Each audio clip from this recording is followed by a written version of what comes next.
صلی علی رسول الکریم اما بعد فاعوذ باللہ من الشیطان الرجیم بسم اللہ الرحمن الرحیم.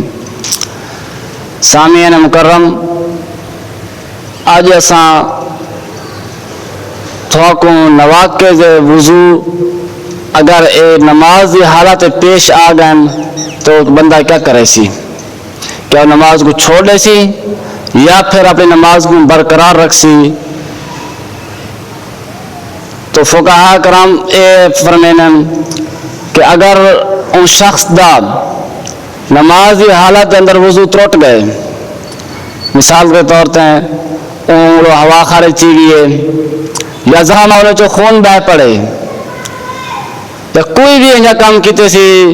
جہنے ذریعے انہیں وضو ہونا ترٹ گئے تو وہ شخص پہلے اپنا وضو کرے سی. یعنی اگر وہ شخص دا پہلی رکعت دے اندر وضو ترٹ گئے وہ ویسی وضو کرے سی، واپس ہو سی جیری رکعت چوک گئی ہے امام کو رہ گئی ہے وہ آخر نماز کی قضا کرے سی، رکعت کی قضا کرے سی. مثال کے طور پہ پہلی رکعت انہیں وضو ترٹے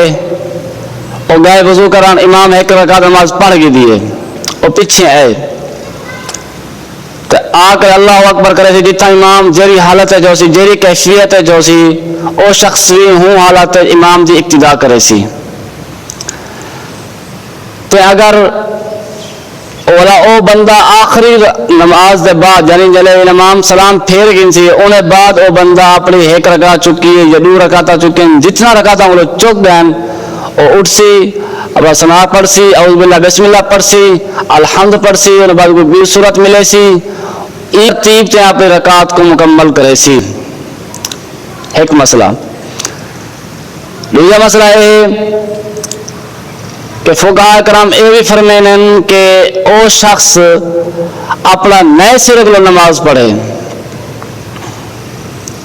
کہ اگر وہ بندے دا وضو ترٹ گئے نماز کو چھوڑے گئے وضو کیتے انہیں بعد آئے تو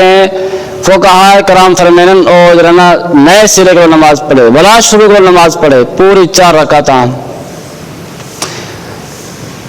اے افضل ہے بنسبت پہلے طریقے دے وہی طریقہ استعمال کر سکتے،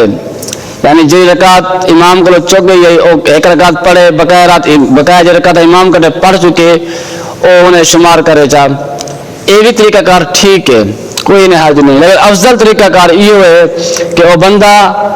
اپنے نئے سرے کو نماز پڑھے. افضل طریقہ یہ ہے. دعا اللہ رب العزت سے کہ اللہ رب العزت ہم سب کو افضلیت پر عمل کرنے کی توفیق عطا فرمائے.